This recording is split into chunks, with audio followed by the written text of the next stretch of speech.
नमस्कार दोस्तों, आप देख रहे हैं सनवाल एजुटेक यूट्यूब चैनल। दोस्तों बात करेंगे वार्षिक परीक्षा 2024 का 11वीं क्लास का हिंदी अनिवार्य का पेपर आ चुका। अभी भी 3 से 1/4 घंटे का एग्जाम और पूर्णांक 80 नंबर रहने वाले। आंसर सहित हम बात करने वाले, तो ज़्यादा से ज़्यादा वीडियो को लाइक करें और जरूर शेयर करें।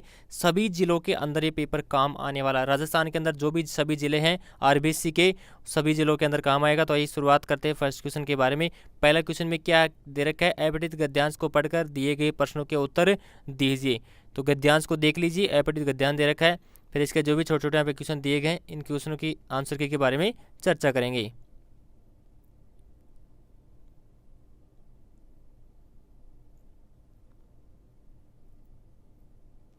बात करते हैं सबसे पहले फर्स्ट क्वेश्चन के बारे में। साहित्य और समाज का संबंध कैसा माना जाता है? तो क्या इसका आंसर लिखेंगे, साहित्य और समाज का संबंध अविच्छिन्न है, अविच्छिन्न है।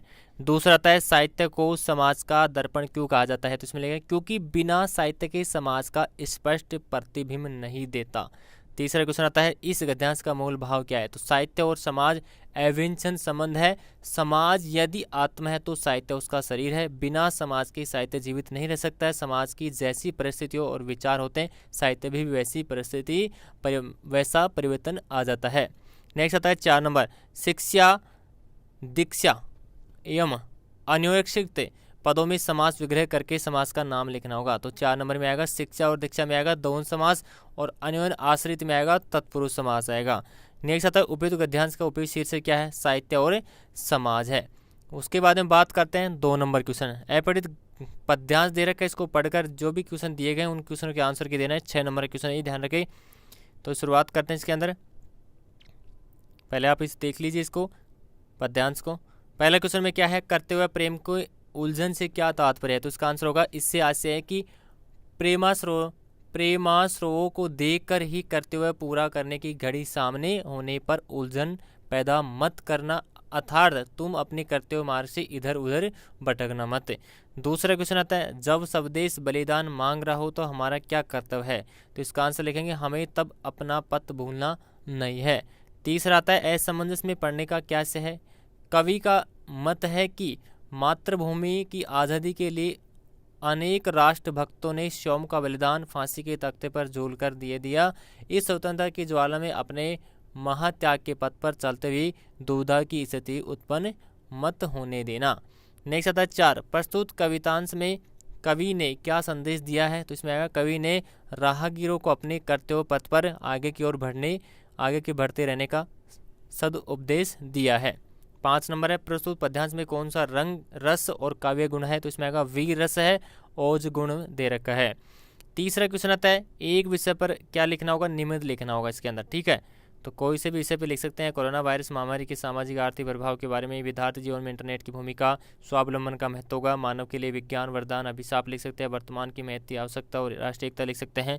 उसके बाद में 4 नंबर क्वेश्चन में क्या है, ग्राम पंचायत सावा के सचिव की ओर से जिला कलेक्टर चित्तौड़गढ़ को गर्मी मौसम में पेयजल की समुचित व्यवस्था कराने हेतु टैंकर भिजवाने के लिए कार्यकाल एक पत्र लिखना होगा।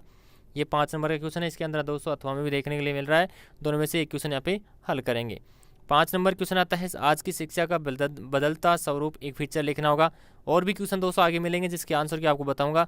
सरकारी राशन का आवंटन अनियमित होने से हंगामे को लेकर एक समाचार पत्र लिखिए। श्रेष्ठ संपादकीय गुण और विशेषताओं के बारे में लिखिए, और अथवा के अंदर भी दे रखा, दोनों में से एक करेंगे। 8 नंबर क्वेश्चन में क्या है, प्रतिवेदन तैयार करना होगा। अपने महाविद्यालय में वार्षिकोत्सव का आयोजन किया गया तथा उसका प्रतिवेदन तैयार करेंगे, और निम्नलिखित पठित पद्यांश को पढ़कर दिए गए प्रश्नों के उत्तर देने हैं। 9 नंबर क्वेश्चन के आंसर के बारे में चर्चा करते हैं हम, और देखते हैं कि इसमें किस प्रकार के क्वेश्चन दिए गए हैं। पहला क्वेश्चन क्या है, प्रस्तुत गद्यांश किस पाठ से लिया गया है और इसके लेखक कौन है? तो प्रस्तुत गद्यांश है विदाई संभाषण से लिया गया है और इसके लेखक है बाल मुकुंद गुप्त है।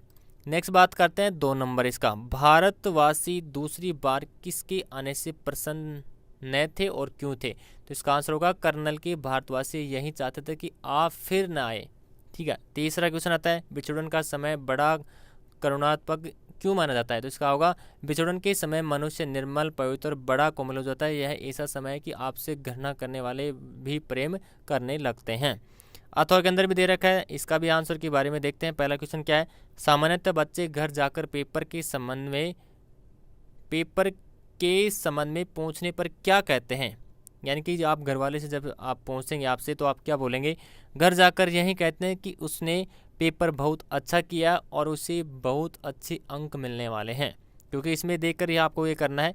बच्चों की वार्षिक परीक्षा को कॉपियाँ न दिखाने का नियम कहाँ तक तर्कसंगत है। अगर हम कॉपियाँ दिखाने लग जाएं तो यहाँ पर पेरेंट्स की भीड़ लगी रही सारे समय, यह तर्क संगत है।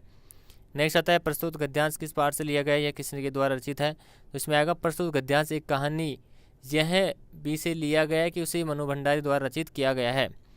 नेक्स्ट आता है 10 नंबर क्वेश्चन, पठित काव्यांश को ध्यानपूर्वक पढ़कर जो भी क्वेश्चन दिए गए हैं इन क्वेश्चनों के आंसर देना है। आपको क्वेश्चन के आंसर की बताई जाएगी, तो आप पहले इसको देख लीजिए काव्यांश को। पहले क्वेश्चन में क्या है, प्रस्तुत काव्यांश किस पाठ से लिया गया है, रचयिता का नाम क्या है। तो इसमें आंसर होगा घर की याद से लिया गया है और इसके लेखक भवानी प्रसाद मिश्र हैं। दूसरा आता है बरसात को कवि कहाँ से देख रहा था और क्यों देख रहा था। बरसात को देखकर कवि को घर की याद आती है। कवि बताता है कि आज बाहर वर्षा हो रही है, बहुत पानी गिर रहा है, अर्थात तेज मूसलाधार वर्षा हो रही है, रात भर वर्षा होती रही है। इस वर्षा ने उसके मन प्राण पर बहुत प्रभाव डाला है। तीसरा क्वेश्चन की हम बात करते हैं, यहाँ पे पानी बहुत गिर रहा है से कवि का क्या अभिप्राय है। तो इसका आंसर लिखेंगे, जब वह जेल की 4 दीवारों में बैठकर बाहर हो रही वर्षा को देखते हो अपने अपने घर की जो हवेलियां है उसको दिखाई देने लगते हैं, घर का जो खुशी का माहौल है वो भी याद आने लगता है। कवि की आंखों में घर क्यों तैरने लगा, ये आप इसमें से देख करके लिखेंगे। 11 नंबर क्वेश्चन के आते हैं 3, कोई 3 आपको करना हो यहाँ पे, ठीक है। ये 6 नंबर का क्वेश्चन है, इसको देख लीजिए।